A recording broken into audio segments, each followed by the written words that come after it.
Samantala, tiwalang Department of Agriculture na hindi makakaapekto sa ahensya ang pag-abolish sa Priority Development Assistance Fund o mas kilala bilang pork barrel.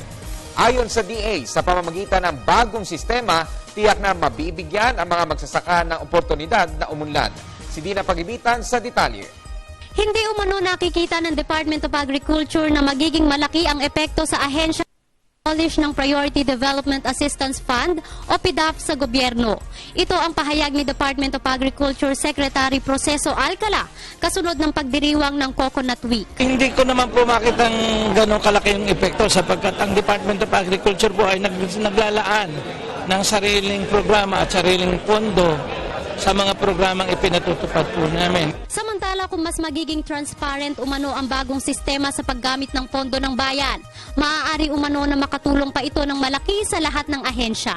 Kaugnay naman ang pag-aalis ng mga soft project ng mga ahensya kagaya ng fertilizers para sa sektor ng agrikultura. Tugon ni Secretary Alcala. Wala naman pong problema sapagkat even po sa Department of Agriculture sa rice program, ipinatigil ko po yung subsidiya ng fertilizer.